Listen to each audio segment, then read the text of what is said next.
All right. Well, Paige, we really appreciate you joining Doc and I here on the Rising Champions podcast as a part of the Champion Mindset Group. And, we want to find out a little bit more about your journey. And I think that's one of the things that we really want to accomplish here over the next, 15 to 20 minutes. So Mhm. we'll start with your story, I guess. You were a gymnast. That got to be a little bit too much. And now you've transitioned into this, wonderful, CrossFit athlete. How did that Yeah. transition kind of start for you?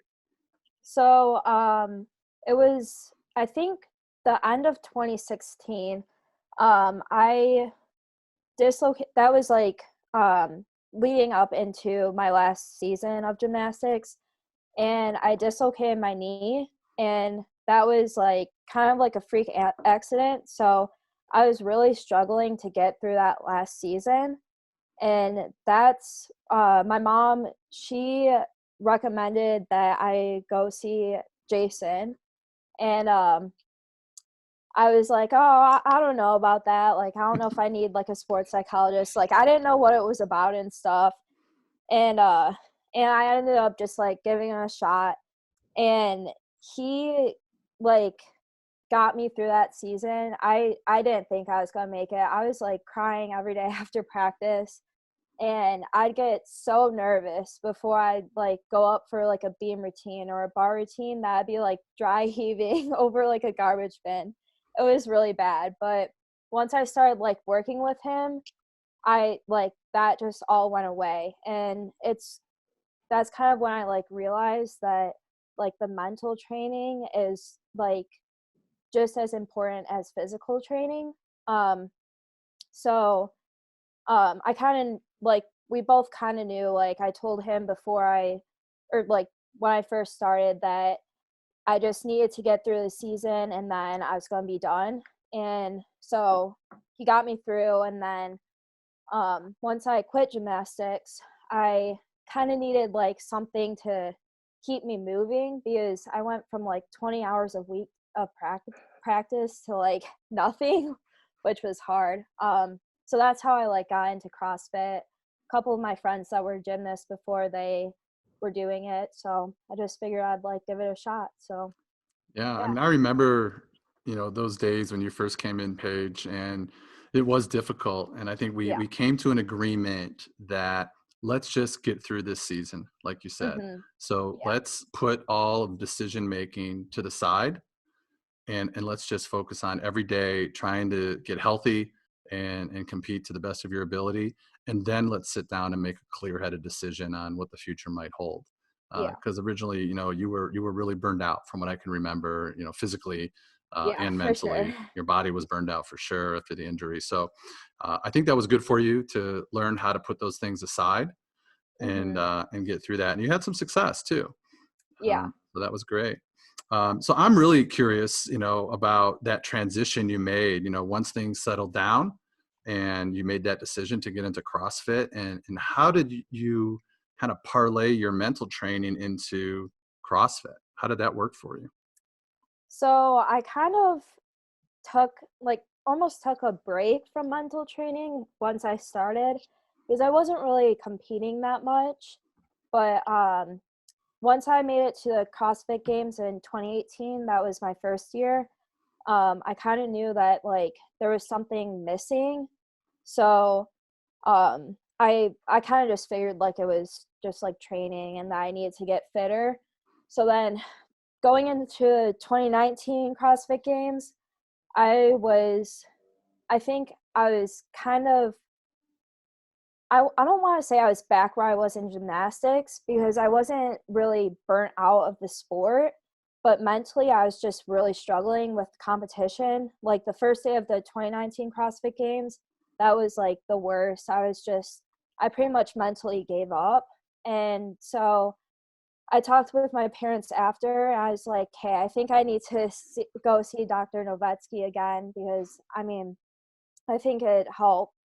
And that and then I yeah, I went to see you, and I mean, it's helped so much for like just training too, because one of the things that we like first talked about was like controlling like the controllables and not really worrying about the uncontrollables. Mm-hmm. And that's like something that really helped, because I was like always focused on like what the other girls were doing, and that's something that's just out of my control. So now I've just been focusing on myself during training, and it's so much better. Yeah. So what is the difference, I guess, you know, because obviously you go from, you know, gymnast to CrossFit, and some would say that mentally CrossFit is actually, you know, even more difficult to process and fight through when you're dealing with one of those exhausting workouts. I've never done CrossFit. Yeah. I don't think I could get through one of those. So I guess how much different, you know, is that, the mental aspect of it, and how much stronger are you now to be able to handle that, you know, maybe as opposed to what the gymnastic world brought before? I mean, it is definitely different. It's kind of like a different type of nervous almost. Like gymnastics, I was more scared that I was just like gonna get injured, and CrossFit, it's kind of more like I'm scared of how much the workout is gonna hurt. But I mean, like with the mental training, like another thing that we kind of like focused on like was just like pushing through. And I mean, it helps because once you get to that like breaking point during a workout, it's like hard, where you're like, all right, I kind of want to like ease up, but you just know that you have to give it your all. And Yeah. And one thing we talked about was that breaking point. When you get to that point where your body feels like, all right, there's no more, we equated that to like the governor in a car. Like, you know, the government puts a certain restriction on how fast a car can go, and your brain tries to do the same thing. And so Paige and I talked a lot about like when that feeling kicks in, that's the governor, and you have to flip the switch off. You have to take the governor out of the car, because there's going to be more in the tank. And we all have it, but you know, your brain is always trying to protect you from being uncomfortable. And you know, Paige and I talked a lot about the importance of learning how to be comfortable when you're uncomfortable, and pushing through, you know, that governor standpoint. So I think that was it's really like you don't like, you know, that it's, if you push through more, that it's like it's not gonna physically hurt you, but you're just like so exhausted. So just like knowing to like push past like your breaking point, like I mean, it gets you like so much further in workouts. and then so much confidence is gained after that, because you know you have more. Yeah, for sure. Doc, I'd be curious to know, you know, especially working with Paige and you know, everything that you do, how much of the conversation, especially early on, you know, when Paige says, you know, I think I need to see Doc and have a talk and, you know, work through this again, how much of that is you getting to know that specific athlete and finding out what makes her go and what makes her trigger and, you know, can get her to that next level? A lot of it. You know, I've known Paige for like 3 years now. So, you know, when she was going through some really rough times, and I think what happens is when athletes like Paige come in and they're at that burnout point, and not every athlete comes in that way, but she's very vulnerable at that point. And so, you know, once you're able to build some rapport and some trust, which I think we did pretty quickly, that it kind of opens that window to say, okay, this is what this particular athlete needs. This is how far I can push this particular person, because, you know, Paige certainly had a lot of mental toughness coming in. You can't get through 10 years of gymnastics and not have mental toughness on your own. So, you know, she came standard, so to speak, with that. It wasn't an option like in a car. She came standard with a lot of mental toughness. So I just had to act like a tour guide and show her around her own head. Like, look, it's in there. You've been there, you've done this. Let's just enhance those skills a little bit more. So we talked a lot about, you know, what is pressure and how are you going to focus on it? Are you going to choose to see it as a threat or an opportunity? She mentioned the concept of, you know, it's a little bit cliche these days, control the controllables, but it's so true.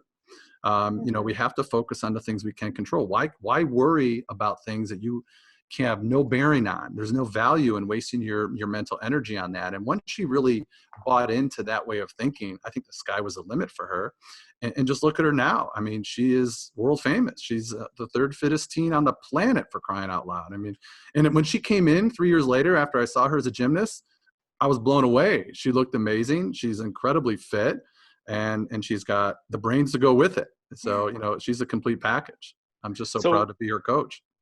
Paige, you. talk to us about that then, because I am not, at least, all that familiar with the CrossFit world. How do you Mhm. get to, your accolades, third fittest teen on earth, and as Doc said, Instagram famous and all. How do you get to that point? What kind of steps did you have to take? So when I first started, it was like summer of 2017, and I also started high school swim and dive. So I was kind of like just on and off with it. But my friend Michaela, she went to the CrossFit Games as a teenager in 2017. And I've always been like a super competitive person. So I was like, hey, I kind of want to like get to the CrossFit Games too. So pretty much like November 2017, I just started ramping up my training, and the qualification process to get there for the teenagers is you do the thing called the Open, and it's a 5-week long online competition, and you get one workout every weekend, and you just have to like take a video and then submit your score online. And then they take the top 200 from the Open into the age group qualifier, which is a couple months later. And it's pretty much the same thing, except it's only one weekend and 5 workouts. So you have to like take a video, submit your scores, and then from that, in 2018 they took top 20 teenagers from like each division, and I was in the 14-15 division at the time. And so that's like how I made it in 2018. And then everything kind of like switched in 2019, which was a little confusing, but now it's like they have it's pretty much the same like qualification process for the teenagers now, except the Open is in October, and then our age group qualifier is in like, I think it's in March. So it was just like a couple months ago. And so that's for the teenagers. Sorry, it's like so confusing. That's okay. So that's the way that you qualify as a teenager. And then like as like an elite individual, you have to do the Open, and they take top 20 in the world from that to the CrossFit Games. Or you can qualify for these like small competitions all over the world called sanctionals. And if you win a sanctional, you go to the CrossFit Games. So it's like teenage and like elite is like completely different. Like elite is like best of the best, and that they get like titled the fittest on earth. And it's the same for teenagers. Like we're still titled Mm-hmm. fittest like teenager on earth. But obviously like elite is just, it's like everybody, so it's like truly who's the fittest. But one of my goals like this year was to make an elite sanctional, and I ended up making 2, so that was pretty awesome. That is So awesome. So yeah. Paige, where do we go from here with this? So, how are we going to keep using your mental and physical skills to take you to the next level? What are you thinking as you're moving on with CrossFit and obviously moving into the next level there? Yeah, so this year, since I'm 17, I age out of the teenage division, so I'm with the big dogs in the elite division. So my goal is to qualify through the Open and get top 20. If that doesn't happen, then I'm going to start looking at like what sanctionals I can do to hopefully win it and then get my ticket from there. And I mean, I've just been like training like as much as I have before. Our season this year with coronavirus was canceled, so it gave me like a good opportunity to take these next couple months leading into the Open in October to just focus on training solely for that, which is nice. So you took the advantage of this opportunity to have extra time to do yeah. that. That's a great way to look at it. Yeah. Okay. So one last question I might have for you, and, you know, Kyle, jump in if you need to, is what would you tell other girls your age or even younger, you know, if they're looking to get into CrossFit from the mental and physical standpoint? What advice would you give them, you know, with the experience that you have now? I just say, just do it. Just go to go to your local CrossFit box, and hopefully it'll be a good coach there that can kind of guide you through. I when I started, my coach was programming for me. I just switched to Mayhem Athlete, which is an online program, and anybody can sign up for it. It's a great program. So I just say to get a good coach to like teach you the movements and stuff, and get a good program too. And yeah. Okay, a very important question here. Okay, now be ready for this, and I want you to answer this as honestly as you possibly can. Okay. How much does it hurt the next day after doing an extreme CrossFit workout? Seriously. A lot. I definitely say like the first like couple of months of like when I very first started CrossFit, I was just sore all the time. And then back in October when I switched to Mayhem Athlete, it was kind of like the same thing. Like now I have like a soreness cycle almost. So it's like Monday I'll be fine, and then like Tuesday I'm sore, Wednesday I'm sore. Yeah. But I mean, it's fun. It's addicting. It's worth it. Yeah. I mean, you can see it in her, you know, the progress and the growth she's made. So Paige, how, if other people wanted to kind of learn more from you or find you, how would they go about finding you? Is it in social media? Is it any other place they can find you? Yeah, my Instagram is _Paige_Powers, and I pretty much answer all my DMs, so feel free to hit me up there. Okay, sounds good. Yeah, I know you got a pretty big following already. Yeah. All right. Well, Paige, best of luck. We really appreciate the time. You know, I know lean on Doc, of course, moving forward anytime you need, you know, to get mentally through, but we look forward to watching your progress, and appreciate you being on the Rising Champions podcast. Thanks for having me. Great to see you, Paige. You too. Thank you.